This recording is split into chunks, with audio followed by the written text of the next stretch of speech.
시청자 여러분 안녕하십니까? 12월 16일 월요일 인사드립니다. 박민영입니다. 안녕하세요. 이혜은입니다. 지난 금요일 미국 증시는 혼조세로 마무리를 했습니다. 나스닥 지수만 강보합세로 마무리를 했는데 그 와중에 필라델피아 반도체 지수가 3% 넘게 오름세를 보였죠. 그런데 그 배경에는 엔비디아가 있었던 것이 아니라 브로드컴이 자리했습니다. 브로드컴이 구글과 함께 손을 잡고 AI 칩 쪽에서 엔비디아의 대항마가 되겠다라는 큰 포부를 밝히면서 시총이 1조 달러를 돌파하는 모습을 보이기도 했죠. 자, 그리고 이번 주는 미국의 FOMC를 비롯해서 BOJ, 세계 각국의 중앙은행들이 금리 결정에 나서게 됩니다. 이 일정들도 함께 체크를 하시면서 이번 한 주를 대비하셔야 되겠습니다. 주말에 또 탄핵 표결 가결 소식이 전달됐던 만큼 뉴욕장 이슈와 국내 이슈가 맞물려서 굉장히 혼란스러운 흐름이 나올 여지도 있습니다. 같이 고민하면서 이야기 풀어가 보도록 하죠. 지난 금요일장이 어땠는지부터 짧게 복기부터 하겠습니다. 확실히 월요일 급락을 맞고 나서 화, 수, 목, 금은 회복하는 지난 한 주였습니다. 그리고 그 가운데서 정치와 정책적 불확실성이 해소될 것이다라는 기대감이 작용하면서 섹터와 테마의 순환이 굉장히 활발했던 증시가 전개됐습니다. 이날도 마찬가지입니다. 미국에서 금리나 물가에 대한 부담 속에 미국장이 주춤함에도 불구하고 국내장은 전약 후강으로 하락 출발 이후 상승 전환하는 흐름을 나타냈습니다. 주말에 있을 정치적 불확실성이 좀 완화될 것이다라는 기대감이 작용했고요. 세계 3대 신용평가사의 한국의 신용등급에 대해서 특별한 변화 없이 안정적으로 유지한 점도 국내 시장에 힘을 실어줬습니다. 무엇보다 외국인의 매도 규모가 확장되지 않고 코스닥 쪽에서는 외국인의 매수가 포착되고 있죠. 기관은 양시장 매수세를 보여줬습니다. 그러면서 화, 수, 목, 금 국내 코스피, 코스닥 매일같이 올라가는 흐름이 나타났죠. 이날도 마찬가지입니다. 코스피 0.5% 상승세, 코스닥은 1.5% 오름세를 기록했고요. 월요일 급락 이후에 코스피는 6%, 코스닥은 무려 11%나 상승하는 모습 보여줬습니다.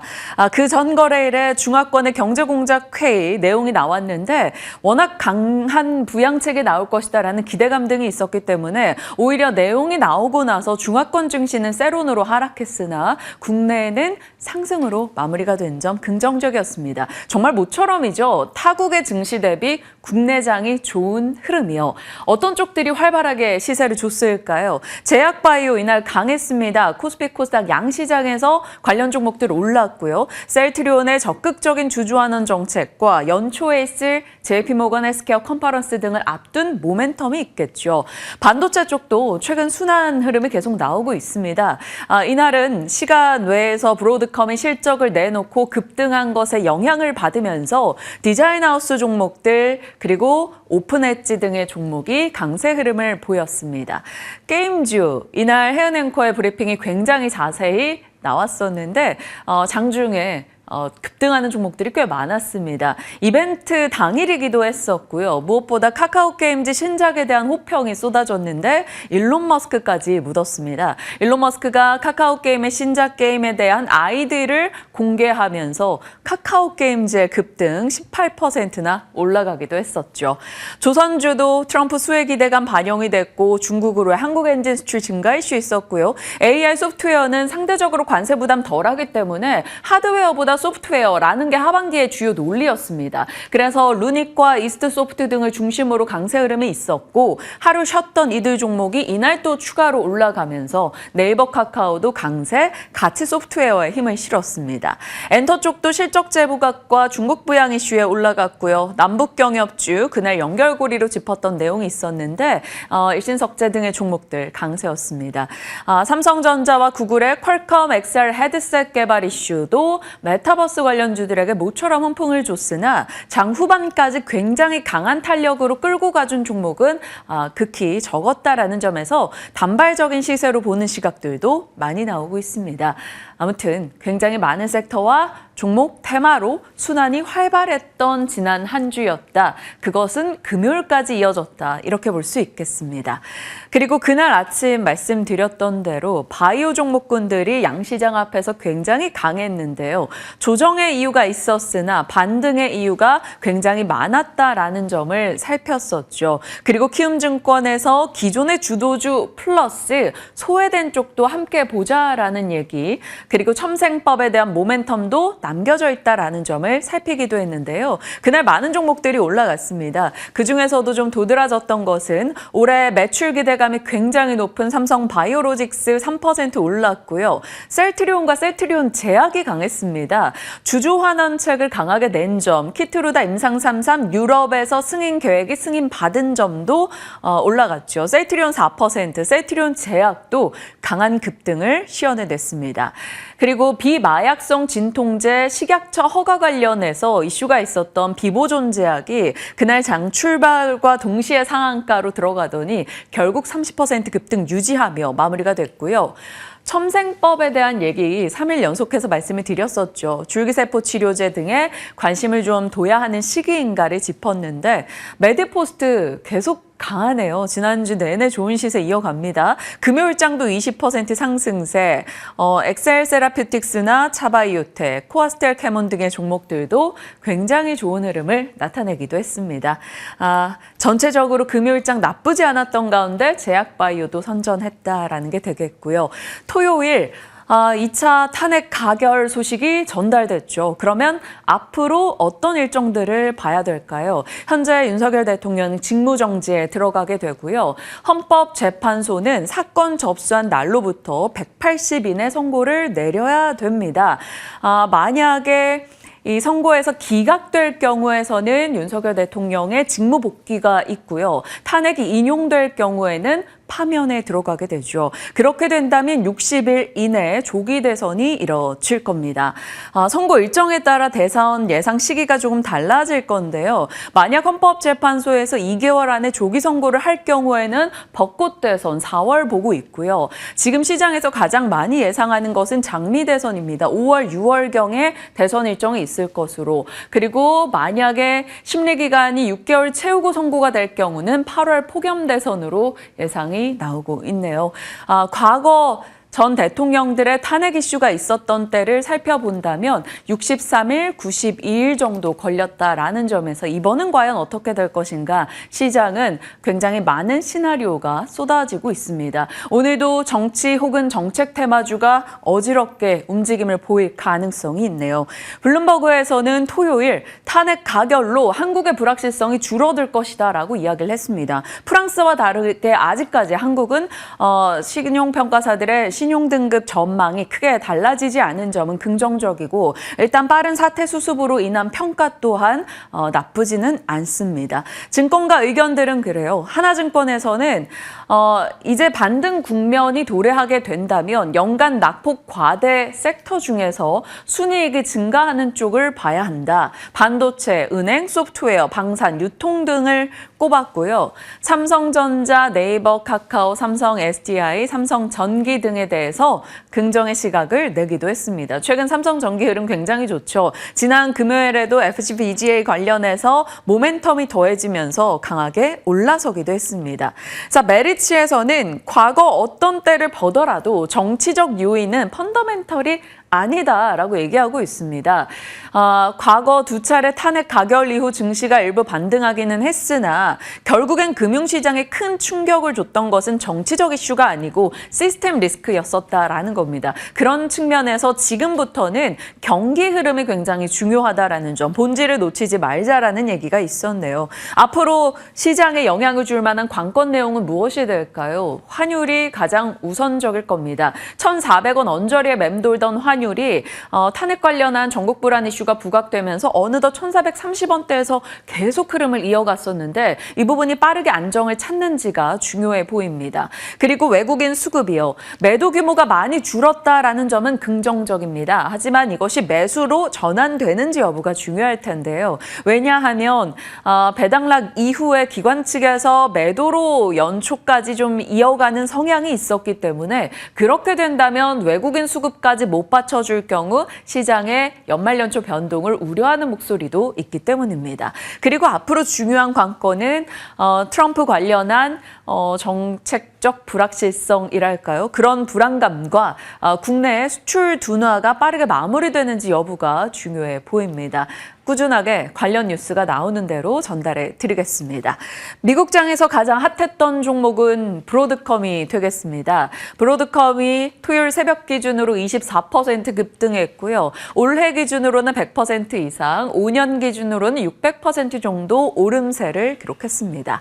4분기 매출 좋았고요. 올해 AI 매출이 220% 성장한다라는 소식이 들려왔고 이더넷 네트워킹 판매가 늘어났고 대형 고객사 세 곳에 공동 AI 칩 개발을 하고 있다라는 점과 앞으로 100만 개 AI 칩 클러스터를 구축할 것이다. 이런 이슈가 전달되며 브로드컴이 급등했습니다. AI 산업 성장을 의미하기도 하고요. 그런데 엔비디아는 이날 상승 출발 이후 하락 전환했죠. AI 성장에 대해선 긍정의 반응을 보였으나 브로드컴이라는 것은 결국 맞춤형 칩에 대한 수요 증가, 엔비디아에게는 다소 부담이 될 수 있다라는 시각도 일부 있었습니다. 그래서 엔비디아는 이날 상승 출발 이후 하락 전환하며 2% 빠지며 거래 마쳤네요. 브로드컴에 대한 월가의 시각은 엄청나게 올라갔습니다. 목표가 상향 조정 러시가 있었어요. 대다수가 $250 정도 목표가를 내다봤고요. 키뱅크에서도 $260 정도를 보고 있네요. 지난 마지막 거래일에 24% 폭등을 하면서 $224의 종가를 나타냈는데 월가의 시각대로 250에서 $260를 가게 될 것인지 궁금합니다. 자, 반도체 종목군들의 시세를 한번 같이 평가해 볼까요? 엔비디아는 말씀드린 대로 맞춤형 칩에 대한 수요가 증가한다면 부담이 될 수 있다는 시각 속에 2% 밀렸고요. 인텔은 중국으로 AI 칩 규제 우려가 나오면 2% 하락. 그러면 그 규제 우려는 마이크론도 같이 받아야 되는데 마이크론은 왜 올랐을까요? 상대적으로 못 올랐다라는 점과 18일에 있을 실적에 대한 기대감이 나오면서 방어가 됐습니다. 4% 상승. AMD는 투자 의견 하향 조정에 떨어졌네요. 전반적으로 반도체는 괜찮았습니다. 그래서 필라델피아 반도체 지수가 3% 이상 올랐다라는 점. 다만 엔비디아의 하락은 눈에 띄니까 일단은 체크해 두겠습니다. 이러한 브로드컴과 반도체 진영의 시세를 반영해서 뉴욕장 한번 살펴보죠. 뉴욕 증시는 수입 물가에 대한 부담감, 국채 금리가 다시 10년물 기준 4.4를 기록한 점에 대한 부담감으로 혼조를 나타냈습니다. 다우와 S&P 500은 상승에 동참하지 못했고요. 나스닥만 강보합으로 끝이 났죠. FOMC 일정이 이번 주에 있다 보니까 FOMC에서 12월 인하 이후에 내년도 인하 속도를 늦출 것이라는 좀 매파적 인하를 할 것이다. 이런 시각이 부담으로 작용했고요. 금리 등을 자극했네요. 나스닥만 강세를 기록하는 이 현상에 대해서 일각에서는 신저가 종목들이 신고가 종목 대비 늘어나고 있는 점에서 건전성이 우려된다. 이런 시각을 제기하고 있기도 합니다. 다우가 7일 연속해서 하락하고 있죠.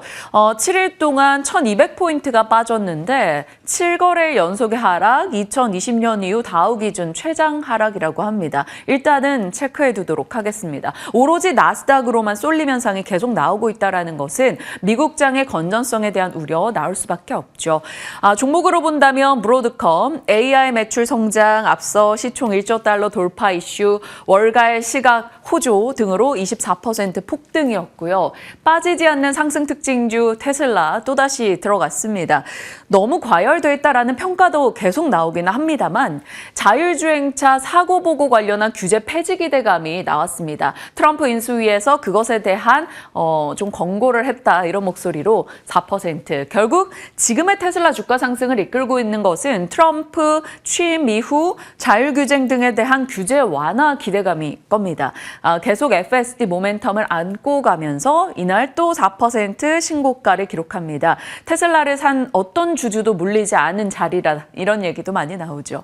자, 애플도 일단 상승으로 마무리가 됐어요. 빅테크 종목들이 여러 가지 반독점 규제 이슈로 인해서 약간의 흔들림이 있었음에도 불구하고 애플은 그래도 지켜냈습니다. 248달러 선에서 마무리가 됐고 모건 스탠리 등에서 탑픽으로 제시했죠. 인텔리전스로 인해서 아이폰의 판매가 크게 늘어날 것이다라는 기대감 등도 작용했습니다. 불안한 점 하나 체크합니다. 유가가 2% 가까이 상승했는데요. 러시아, 이란 제재로 인한 공급이 줄어들고 중국 부양 등으로 인해서 수요가 늘어나는 것을 반영해 유가가 좀 올라갑니다. 유가, 물가, 금리로 연결되는 고리이기 때문에 연속성을 띠는지는 체크하겠습니다. 자, 뉴욕장 특징으로 본다면 브로드컴이 앞서 말씀드린 대로 강했고요. 양자 컴퓨터 쪽에서 약간의 변동을 보이고 있는 최근인데 올라갔습니다. 이날은 D-Wave 이슈와 ETF 쪽으로 자금이 유입되고 있다라는 소식에 아이온큐가 12% 다시금 회복하며 폭등이 나와줬고요. 리게티 컴퓨팅도 20% 상승세, D-Wave 27%, 퀀텀 컴퓨팅은 5%로 일단 상승 흐름은 나타냈습니다. 다만 알파벳은 이날 상승에 동참하지 못했다라는 점 체크해 주시고요. 브로드컴이 자극하는 분야로는 반도체, 맞춤형 반도체 쪽, 그리고 브로드컴이 유리기판 쪽에 진출한다라는 언론의 보도도 있었기 때문에 유리기판 쪽을 자극할지 여부도 살펴보시죠. 다만 이것은 트레이딩 정도로만 국한될 여지가 있습니다. 그리고 드론 쪽이요. 트럼프가 SNS에 드론 관련한 사진을 한 장 띄웠죠. 잠시 후에 보이겠습니다. 그래서 드론에 대한 이슈가 좀 자극된다라는 점과 이 UAM 종목들이 계속 상승세를 보여주네요. 아처 에비에이션이 17% 급등 흐름이 있었고요. 조비 2%, 버티컬 에어로스페이스도 4%였습니다. 주말 사이에 조비 측에서 한국 고흥에서 비행 시연을 하기도 했죠.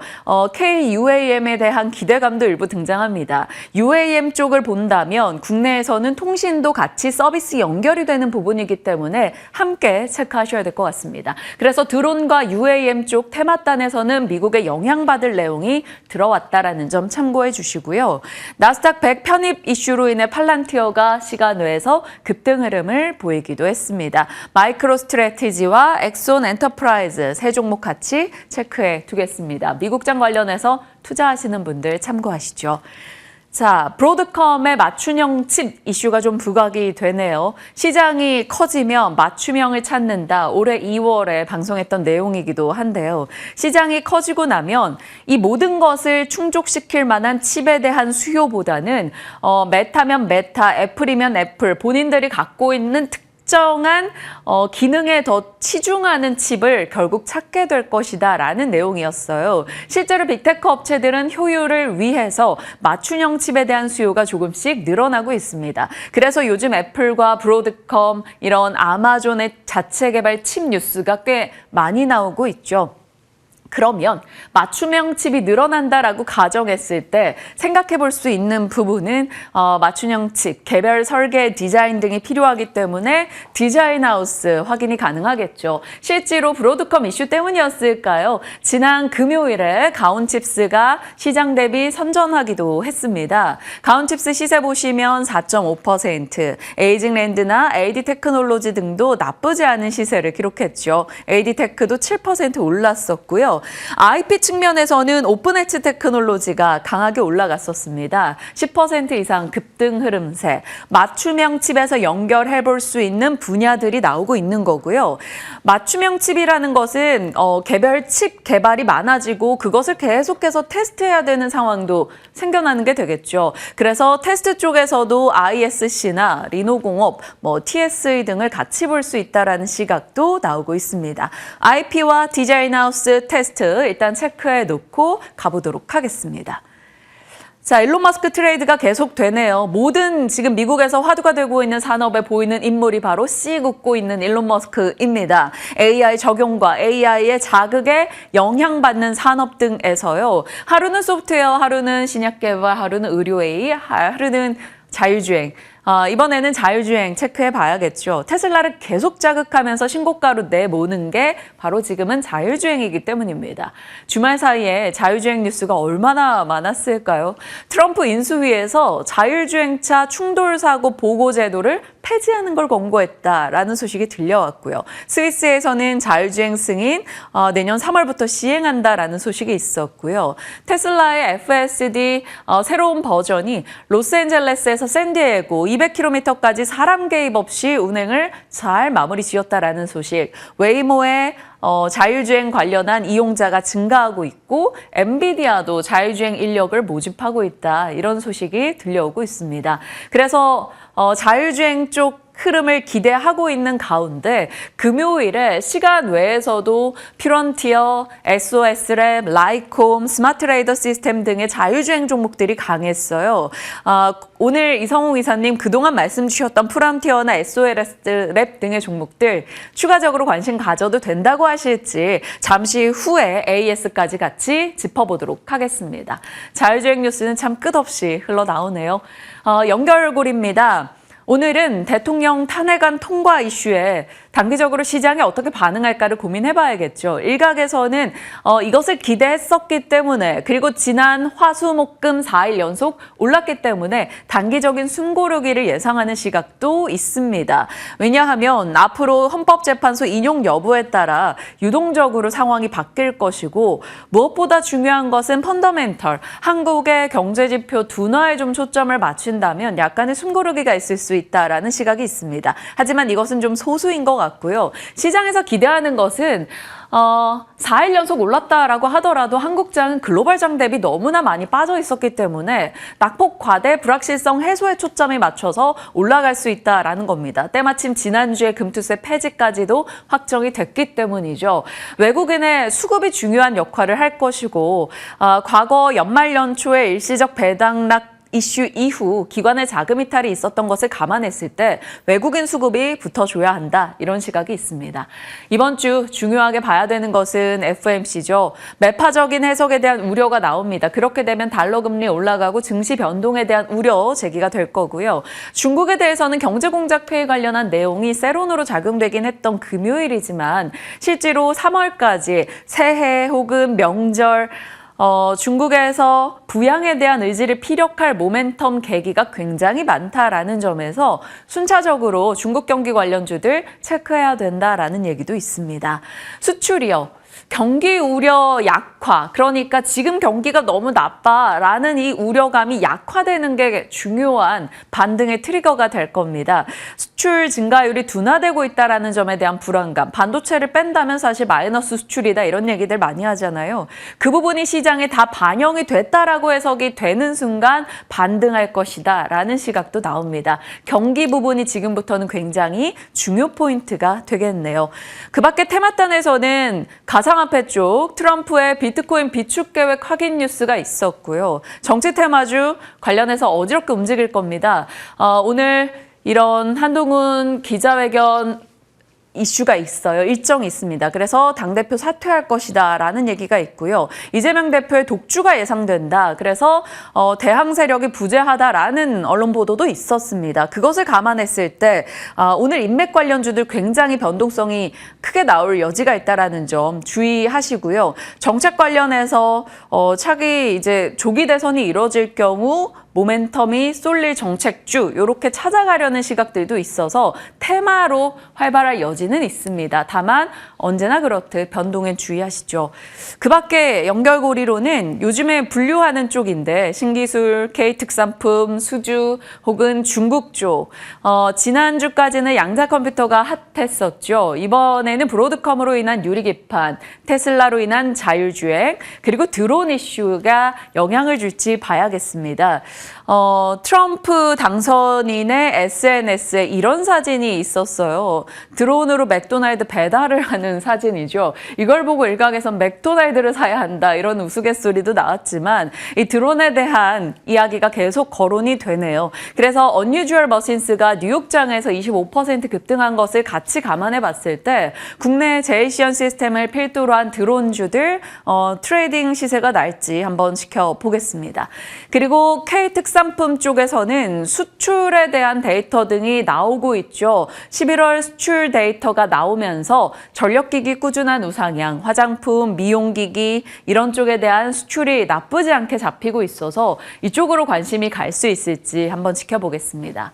중국으로 봤을 때는 게임 쪽, 게임도 결국 지금부터 연초까지 신작 모멘텀 등이 많고 일론 머스크의 긍정의 언급 등이 있었기 때문에 K게임 봐야 한다 이런 시각도 나오고 있습니다. 그리고 아이폰이요. 아이폰은 애플이 나름 지켜주고 있는 데다가 폴더블 뉴스도 슬슬 나오는데 사실 이건 시계가 깁니다.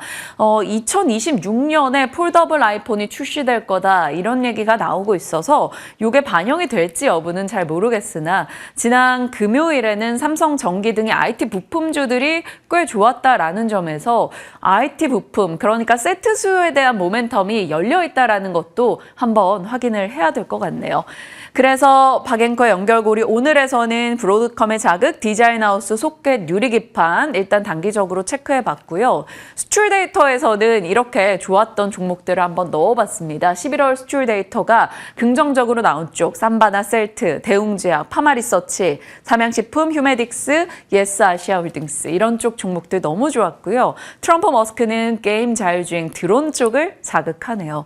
파마리서치 올해 120% 올랐더라고요. 6월경에 리쥬랑 국내 1위로서 해외 시장에서 공식적인 승인을 받지 않은 미국에서도 아름아름 사용자가 늘어나는 점을 살폈었고 당시에 외국의 유명 인사들이 이것에 대한 언급을 하면서 더 관심을 받아가고 있다라는 점을 살폈던 바가 있습니다. 관련한 내용 등이 계속해서 업데이트가 되고 있죠. 10월에 컨센을 상회하는 실적을 내놓고 비수기에도 QOQ로 증가했다라는 수출 데이터에 대한 얘기, 실적에 대한 이야기를 전달드렸는데 11월에는 그보다 더 좋은 소식이 들려왔습니다. 수출액 기준 역대 최다를 기록했고요. 아시아 국가에서 이제는 미국과 호주, 우크라이나 그러니까 미국과 유럽권까지 다양하게 수요가 늘어나고 있는 게 확인됐다라는 소식인 거죠. 파마리서치 지난 금요일에 5% 오르기도 했는데 주말 사이에 이 수출 데이터 내용이 꽤 많이 이슈가 됐기 때문에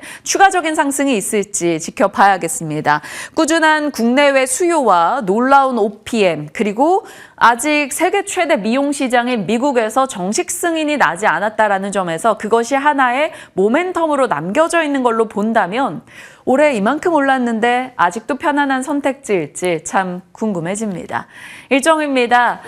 오늘 신규 상장 종목들 있고요. 중국에서 발표되는 데이터들 경기 관련해서 체크하시고요. 삼성전자, 전략K, DX, DS 부분 있습니다. 로봇 등에 대한 언급 있는지도 확인해 주시고 무엇보다 중요한 건 FMC, 마이크론 실적이 주 중후반에 있다라는 점 체크해 두겠습니다. 일정까지 살펴봤고요. 섹터 뉴스 들어갑니다. 지난 금요일에 게임 섹터 자세히 잡아주시고 급등이 나왔단 말이죠. 그래서 오늘은 어느 쪽 보여주실지 궁금해집니다. 네, 아무래도 이 정치적인 불안 요소들이 하나둘씩 완화되기를 기대하면서 움직일 테마들을 좀 살펴봐야 될 것 같습니다. 지금 국제적으로 우리 대한민국을 바라보는 시선들이 참 다양하게 나타나고 있는데 오늘 우리 투자자들은 어떤 쪽을 보고 있을지 함께 들여다보시죠. 탄핵 표결 그 후의 일정들 앞서서 민영 앵커가 상세하게 정리를 해줬습니다. 헌법재판소의 탄핵 심판 기한으로는 6월 11일이 이야기가 되고 있고요. 차기 대통령 선거로 그 기한이 8월 10일까지 이야기가 나오고 있죠. 자, 사실 과거 탄핵 국면의 주요 지표들을 들여다봤을 때 두 차례 이슈가 있었습니다. 04년도에 이 노무현 대통령 당시에 탄핵안 가결이 있었고요. 그에 따라서 주가의 흐름도 상당히 엇갈리는 모습이 나타냈습니다. 그리고 16년도에는 박근혜 전 대통령의 탄핵 심판이 함께 있었죠. 04년도 당시에 헌재에서 국회 탄핵안이 기각이 되면서 코스피는 사실 지수가 쭉 내려앉았습니다. 우하향 곡선을 그렸고요. 반면에 2016년 당시에는 헌재에서 탄핵안을 인용을 하면서 코스피는 오름세를 보이는 약간은 다른 양상을 띄었습니다. 원달러 환율의 경우에는 04년도의 경우에는 헌재 기각에 따라서 원화가 절상되는 흐름을 좀 나타냈고요. 반면에 16년도에는 헌재 인용 판단이 있으면서 환율의 경우에는 약간은 비슷한 흐름을 함께 그리기도 했습니다. 자, 여러 가지 경제 데이터들을 과거의 사례와 비교를 하면서 과연 우리는 어떻게 좀 매크로 데이터를 읽어야 될까 이런 이야기들이 속속 흘러나오고 있는데 일단 전반적인 흐름을 들여다보면 지금 헌재 재판관이 6인 체제로 굴러가고 있는데 원활하게 헌법재판소의 탄핵 심판이 이루어질 수 있을 것인가 이러한 질문들이 나오고 있는 것 같아요. 법무법인 세종에서 코멘트를 내놨더라고요. 심리 정족수는 7인이 맞는데 의결 정족수가 6인이어도 10월 이후에는 그 부분이 좀 개정이 되면서 6인 체제로도 충분히 심리와 결정이 가능하다라는 코멘트를 내놓고 있습니다. 다만 원래는 7인의 정족수가 필요했던 과거의 사례를 들여다봤을 때 6인 자체로는 좀 부담이 될 수 있기 때문에 헌재 재판관이 한 명이 더 충족이 될 수도 있다라는 의견 나오고 있고요. 결정이 언제 나올까 좀 들여다보면 이 일정이 상당히 중요할 것 같습니다. 탄핵 심판 사건 접수로부터 180일 이내 선고가 원칙이기 때문에 2025년 6월 11일까지 선고를 하면 될 텐데 이전의 사례를 들여다봤을 때는 04년 당시에는 63일이 걸렸고요. 16년 당시에는 91일이 소요가 되면서 180일을 모두 충족시키지 않을 수 있다라는 가능성이 훨씬 더 크게 점쳐지고 있습니다. 제가 좋아하는 문구인데 조금 거창하게 들릴 수도 있겠습니다. 어제는 오늘의 기억일 뿐이며 내일은 오늘의 꿈이다. 오늘의 꿈을 안고 여러 가지 테마들이 부상하지 않을까 싶은데요. 지난 금요일부터 사실 들썩들썩했던 쪽이 많습니다. 취업과 일자리 관련주들, 교육, 유아용품, 키즈와 같은 저출산 관련한 테마들, 금강산 관광이라던가 철도와 같은 남북경협 관련주들도 함께 상승 흐름을 크게 보여줬었죠.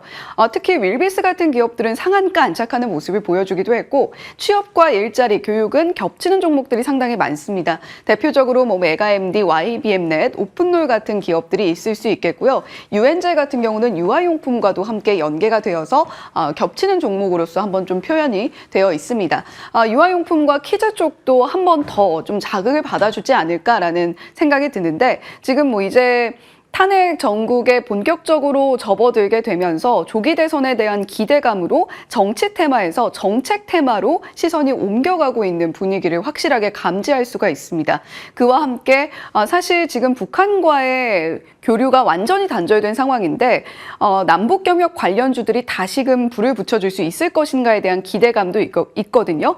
여기에는 트럼프 당선인에 대한 이슈가 조금 더 크게 작용을 하고 있습니다만 우리가 남북경협 관련주들도 한번 좀 지켜보자라는 의견들이 나오고 있습니다. 자, 특히 유아용품 쪽에선 조금은 주의하셔야 될 부분이 지난 금요일에는 메일 유업이 상승이 나왔거든요. 근데 주말 사이에 메일 유업 오리지널 멸균 제품의 경우에 소비 기한을 한번 확인을 해보시고요. 품질 이상이 좀 발견이 됐다. 따라서 자발적 회수에 대한 이야기가 흘러나왔습니다. 따라서 메일 유업은 이 소식과 관련해서 주가에 좀 충격 받아갈 수 있다는 부분을 참고를 해보셔야 되겠네요. 자, 그리고 새로운 테마의 부상 속에서 남북 경협을 조금 더 자세하게 들여다볼까 합니다. 개성공단의 경우에는 섬유, 의류, 잡화 쪽이 함께 언급이 될 거고요. 대표적으로 태광산업, 신원, 인디에프, JSD나 같은 종목들이 언급이 되고 있습니다. 제조업 같은 경우는 개성공단에 입주를 했던 쿠쿠홀딩스, 자화전자, 제형솔루텍, 인지컨트롤스 같은 기업들이 있겠고요. 건설은 남광토건, 보성파워텍 같은 기업들이 언급이 되고 있습니다. 물론 아무래도 북한과의 교류가 완전히 끊어졌던 상황이기 때문에 이 모든 과정들이 정권이 바뀐다 또는 여러 가지 기조가 바뀐다라고 해서 한 번에 부상하기는 좀 어려울 겁니다. 다만 전력 인프라라던가 여러 가지 테마의 경우에는 남북 경협 테마가 아니더라도 정책적으로도 이야기가 함께 나올 수 있는 만큼 송전 쪽은 특히 좀 지켜보시면 좋을 것 같고요. 비료 지원, 가스관, DMZ 관련주들도 함께 자극받아갈 수 있다는 부분 체크해 가시면 좋겠습니다. 특히 가스관 부분을 보시면 화성밸브나 디케이락 같은 종목들은 대왕고래 관련주로도 편입이 됐던 종목들이죠. 대왕고래 이슈가 윤석열 대통령의 이 탄핵안이 가결이 되면서 크게 좀 꺾이는 모습을 나타내기도 했는데 남북 경협을 통해서 다시 한번 딛고 올라가 줄 수 있을 것인가 한번 지켜보시면 좋겠고요. 화성밸브나 디케이락 같은 종목들은 사실 조선 관련해서도 언급이 꾸준히 수준이 되면서 주가 상승을 만들어냈던 기업들이기 때문에 함께 체크해서 가져가 보시면 좋겠습니다. 자, 앞서서 언급을 해드렸던 트럼프 당선인의 북한 관련한 코멘트도 들여다보시죠. 현지 시간 12일에 타임지와의 인터뷰에서 밝힌 내용입니다. 김정은을 상당히 잘 안다. 나는 그가 상대해본 유일한 사람이다. 라는 코멘트를 내놓으면서 앞으로 북한과 미국이 또 한 번 만남을 가지게 될 수 있을까? 이 부분에 대한 기대감이 커지고 있는 셈입니다. 특히 철도주의 경우에는 K철도원팀, 우즈베키스탄 고속철도 건설 타당성 조사 사업 수주에 관련한 소식도 있으니까요. 앞서서 정리해드렸던 철도 관련주들도 오늘 시작해서 한 번 더 자극을 받아갈 수 있을 것인가 한번 지켜보시면 좋겠고요. 대표적으로 현대로템 같은 기업들이 꼽히고 있습니다. 예, 이렇게 새로운 테마가 부상되고 있는 가운데 이 부분은 반드시 좀 짚고 넘어가야 될 것 같습니다. 국회 헌정사상 첫 감액 예산안이 올해 통과가 됐죠. 2025년도 예산안을 들여다보면 정부안과 국회 본회의 통과안에 상당한 차이가 있습니다. 사실 예산을 편성을 할 때는 각 부처별로 올해보다 더 많은 예산을 따가기 위해서 굉장히 많은 노력을 기울이죠. 그런데 아무래도 전국 불안 속에서 국회 본회의를 통과한 예산안의 경우에는 4조 1천억 원가량이 감액된 상태로 통과가 됐습니다. 물론 추경을 통해서 더욱더 규모가 늘어날 수 있다는 이야기, 규모가 늘어날 가능성이 아주 높다라는 이야기는 계속해서 흘러나오고 있지만 우리가 이렇게 예산이 전반적으로 감액이 된 상황 속에서 어느 쪽에서 오히려 증액이 일어나는가도 봐야 될 것 같습니다. 10일 본회의에서는 2025년 예산안이 가결이 됐고 사실 민주당이 아무래도 좀 다수를 차지하고 있기 때문에 예산안 통과에 있어서 좀 딜이 필요했을 겁니다. 최상목 부총리 겸 기획재정부 장관이 여야 정책위의장 협상카드로 가지고 나왔던 것이 지역화폐 예산이었습니다. 내년도 예산안에 지역화폐 예산이 사실 애초에 반영이 되어 있지 않았는데요. 올해 3천억 원가량보다도 1천억 원을 더 증액한 4천억 증액을 제안을 했습니다. 하지만 실질적으로는 민주당은 1조 원 규모의 지역화폐 예산 편성을 고수하고 있기 때문에 협상에는 좀 난항을 겪고 있는데 어쨌거나 지역화폐 관련한 예산이 늘어나게 될 가능성이 상당히 높아 보이는 게 사실이죠. 지역화폐 관련주들은 더욱더 지켜보셔야 할 것이 이재명 대표의 핵심 공약이기도 합니다. 이제 정치 테마에서 정책 테마로 시선이 옮겨가고 있는 와중에 지역화폐 관련해서 어쨌거나 협상카드로 꺼내진다라고 한다면 예산안이 더 늘어나고 또는 그 규모에는 좀 차이가 있겠으나 지역화폐 관련한 종목들이 자극을 받아갈 수 있다는 가능성도 동시에 올라가는 셈이겠죠.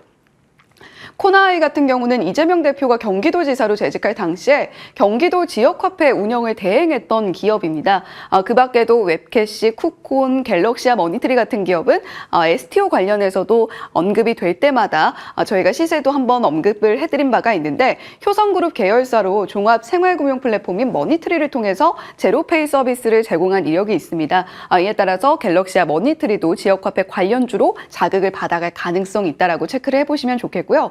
나이스 정보통신, 에이텍 모빌리티, 한국정보통신, 현대 이지웰 같은 기업들이 지역화폐 관련주로 언급이 되고 있습니다. 오늘 시장에서도 조금 오히려 긴 호흡으로 바라볼 만한 정책 관련한 테마주가 없을까라고 보신다면 지역화폐 관련주들도 한번 그 시세를 눈여겨보시는 것도 좋을 것 같습니다.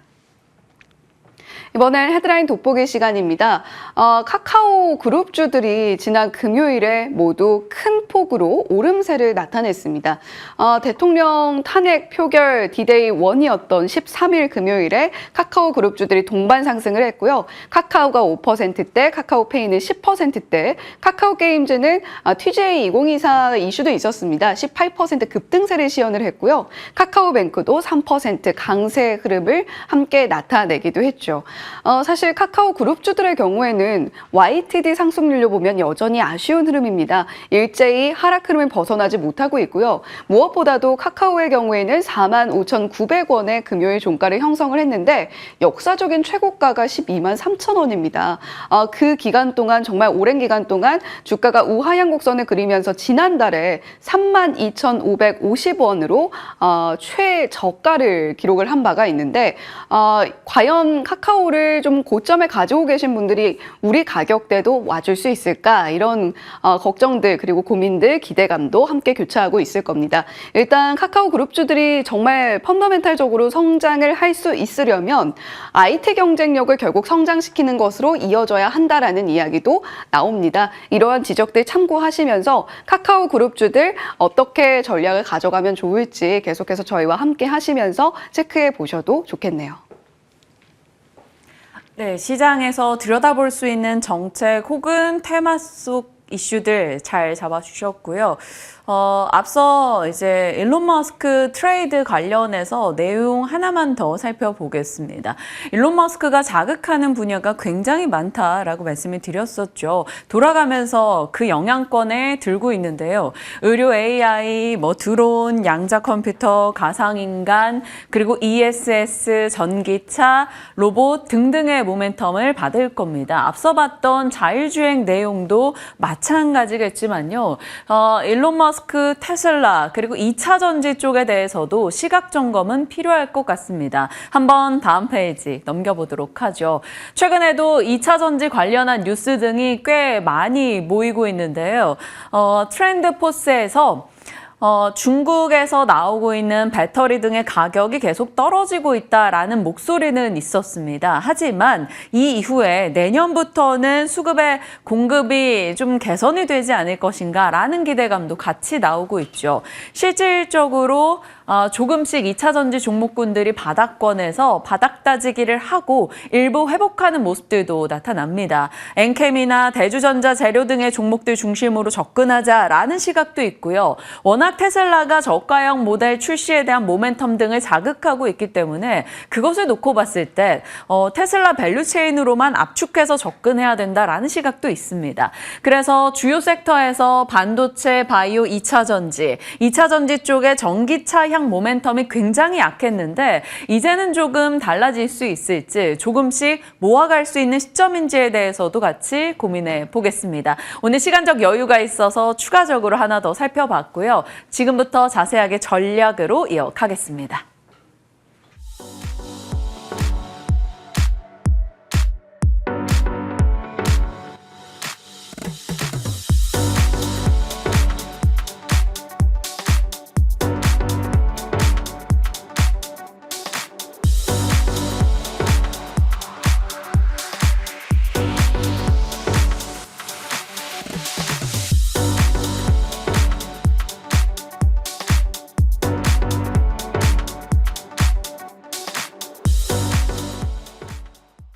글로원 파트너스 이성욱 이사님과 시장 전략 챙겨보겠습니다. 어서 오세요, 이사님. 네, 안녕하십니까. 네, 저희 금요일에 만났었는데 네. 하루 이틀 지난 사이에 굉장히 많은 일들이 또 쏟아졌습니다. 네. 대통령 탄핵 표결 가결 소식이 전달됐고 앞으로 이것을 금융시장에 어떻게 소화할 것인가 중요할 텐데요. 단기적으로 혹은 중장기적으로 각각의 전략을 좀 짜주신다면요. 우선 주식시장은 불확실성을 회피하는 특성이 있습니다. 시장 참여자 같은 경우는 주식이란 건 불확실성을 수반하기 때문에 그 내부적인 변수 외에 그 시장과 관련된 부분의 외부 변수는 강하게 회피하는 특성들이 있는데 그 외부 변수 같은 경우가 이제는 해소되는 국면에 있다 보니까 우리가 정치적인 점을 배제하고 주식시장 관점에서 만 바라본다라고 하면 불확실성의 해소로 시장은 반등의 무게를 둘 것으로 보입니다. 그러면 이 반등의 무게를 두면서 우리가 살펴봐야 할 거는 환율이 안정화되냐 여부겠죠. 네. 환율 안정화 여부가 나타나는 상황이라고 하면 주식시장은 추가로 랠리가 나올 수 있음을 열어두고요.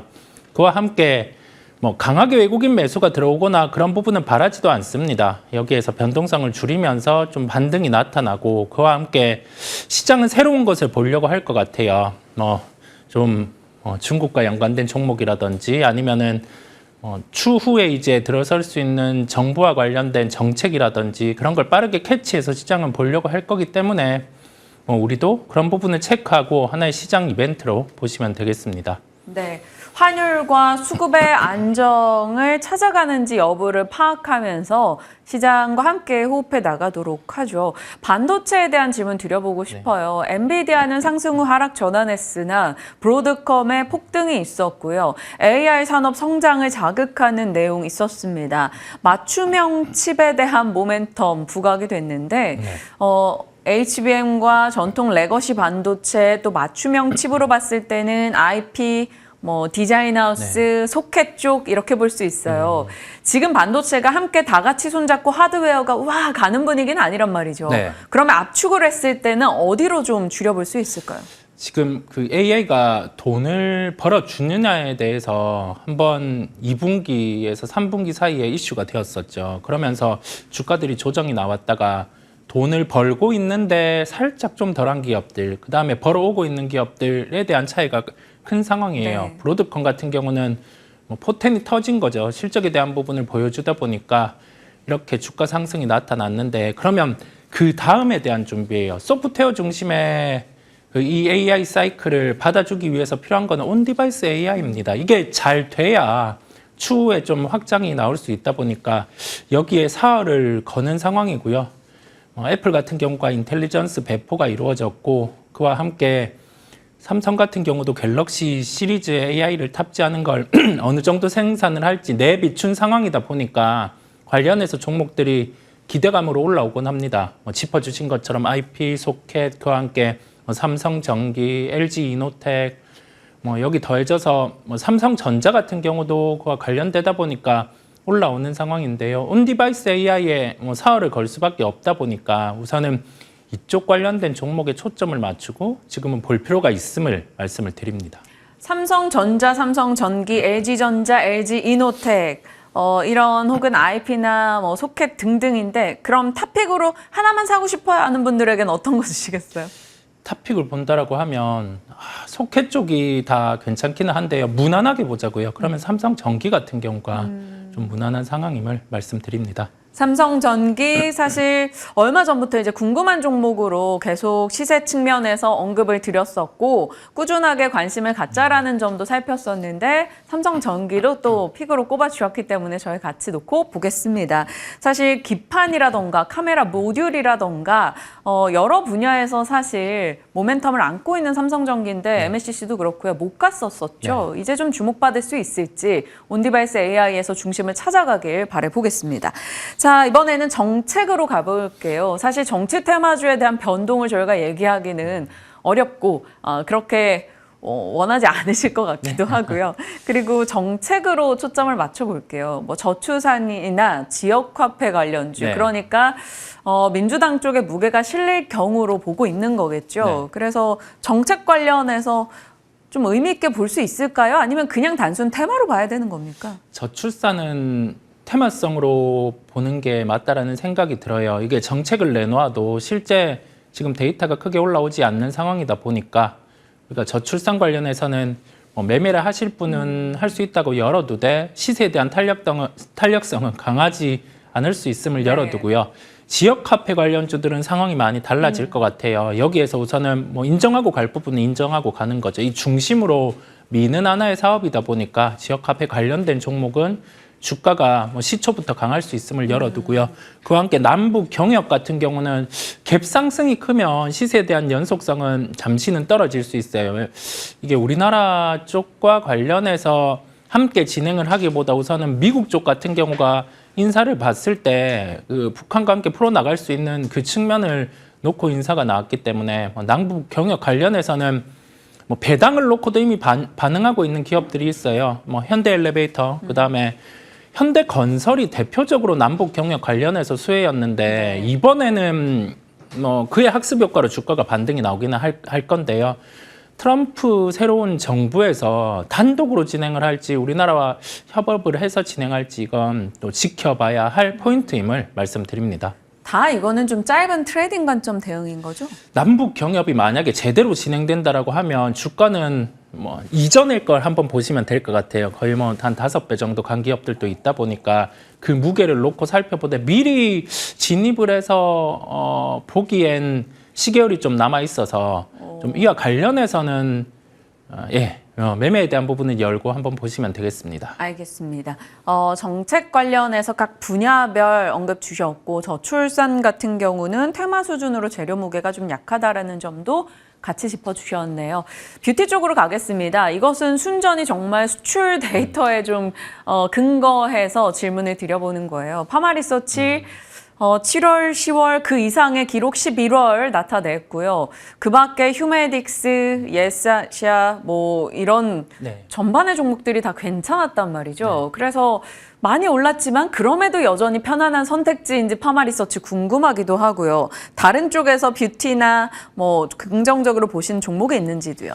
파마리서치는 계속 봐야 할 것 같아요. 이게 그 미용과 관련된 부분도 있지만은 이거를 촉진해 줄 수 있는 연고 이런 부분의 판매도 아주 드라마틱하게 올라오고 있습니다. 그래서 우리가 파마리서치의 호조를 통해서 살펴볼 관전 포인트는 이 관전 포인트라 하면 다른 종목으로 확대해서 볼 때 뭐 미용기기 쪽에서 기타 화장품이나 아니면 미용기기와 수반된 이 소재 쪽으로 확장을 하는 기업들 그런 기업들을 한번 찾아볼 필요가 어딘데요? 있을 것 같아요. 그러면 VT 같은 경우도 내년에 그런 부분의 가능성이 있고요. 그다음에 APR 같은 경우도 이와 유사하게 내년에 그런 사업에 대한 진행 가능성이 상반기에 존재를 합니다. 그래서 우리가 살펴볼 건 핵심은 기존 사업에서 마진이 큰 사업 쪽으로 확대 가능한 그런 기업들을 찾아볼 필요가 있음을 말씀드립니다. 그러면 미용 쪽에서는 파마리서치와 VT 쪽을 탑픽으로 압축해서 가시는 거고 네. 기존의 제닉도 얘기 주시지 않으셨나요? 제닉이나 그런 쪽은 마스크팩이다 보니까 마진은 크지 않은데요. 이게 미국에서 그 화장품과 관련된 부분에 이 소비 패턴은 변하지 않았어요. 네. 그런데 매출이 줄어들 때 화장품주들이 조정이 크게 나오곤 하거든요. 하지만 그래도 살펴볼 거는 지금 매출이 공고하게 나올 수 있는 쪽 파마리서치, 뭐 VT, 그다음에 APR 이런 쪽들 계속 체크를 하고 보톡스는 11월 데이터가 약간 착시가 있어서 이게 빠지기는 했어요. 그런데 표현을 하자면 대세의 지장은 없다라는 점. 그래서 수출입 데이터에 현혹돼서 보톡스는 뭐 놓아버리시지 않으셔도 된다라는 말씀을 드립니다. 알겠습니다. 꼼꼼하게 수출입 데이터 살펴주셨고 그 내용에서 저희가 꼭 짚어야 되는 것들 기억해 가겠습니다. 이제 오늘 이사님께서 어떤 종목을 고르셨을까 했는데 아니 엔터주 되게 좋아하셔요. 하이브도 주시고 SM도 주시고 이렇게 음악 많이 들으시나 봐요. 네, 좋아합니다. 아, 네. 정말요? 네. 그 엔터 쪽 하나 고민되는 게 네. 이른 새벽에 중국 쪽에서 그 K-팝과 관련된 콘서트를 여는데 우리 가수가 참여하지 않고 음원만 틀어주는 엄마. 약간 콘서트를 연다고 들었습니다. 그래서 그게 엔터주에게는 약간 불편함이 있기는 한데 대세에 뭐 지장을 미치지는 않을 것으로 보이고요.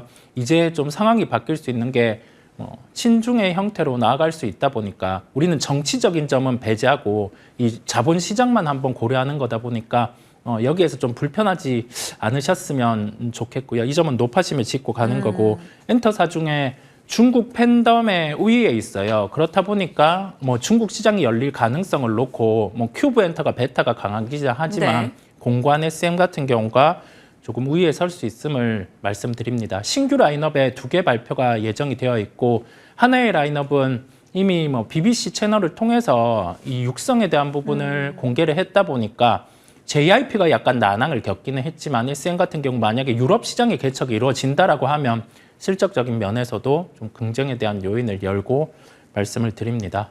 네. 목표가는 10만 원을 열어둡니다. 10만 원 같은 경우는 기존의 사업에 대한 뭐 정상화 그 부분이 나타나면 충분히 가능한 목표가이기 때문에 제시를 했고요. 손절가는 7만 3천 원을 제시해 드립니다. 네. 이성홍 이사님과 함께 했는데 이사님 끝날 줄 알았죠? 네. 자율주행 하나 더 있어요. 네. 왜냐하면 자율주행 뉴스가 주말에 너무나 많았고 네. 테슬라도 올라가줬고요. 그래서 이 자율주행 그동안 이야기해 주셨던 종목들을 쭉 보니까 퓨런티어, 만도, 스마트 레이더 시스템, SOS를 만났습니다. 그러니까 자율주행이 시간 외에서만 나오고 반짝하고 말았던 흐름과 조금 달라지는 시점부터 이제 이사님이 긍정적으로 종목별을 주셨었는데 저들 중에서 계속 끌고 갈 종목 혹은 빼야 될 종목 추려주실까요? 전체로 우선 다 들고 가는 다, 것으로 다 하고요. 홀딩. 왜냐하면 이게 그 이슈가 하나 있는 게 라이다 관련해서 지금 뭐 서울의 새벽 자율주행, 강남에 운행하는 자율주행 쪽 같은 경우가 급정거가 많다라고 해서 짧은 맞아요. 이슈가 될 수는 있지만 깜짝 놀랐다 뭐 이런 기사들 있더라고요. 이슈가 될 수 있기는 하지만 이게 표현을 또 하나 가지고 오자면 대세에 대한 부분의 지장은 없다라는 점이 소프트웨어 쪽에서 업데이트를 더 하면 되다 보니까요. 라이다, 레이다 크게 상관은 없습니다. 이 바스켓으로 종목을 갖고 가면서 이 대세에 대한 흐름에서는 뭐 굳이 빨리 내릴 필요가 없음을 말씀을 드립니다. 오늘 대세에 지장 없다라는 얘기 3번 해주셨고 각 분야별로 종목과 섹터 한번 기억해 주시면 되겠습니다. 자유주행 종목들은 일단 다 홀딩으로 이야기해 주셨네요. 이성호 의사님과 함께했습니다. 고맙습니다. 네, 감사합니다.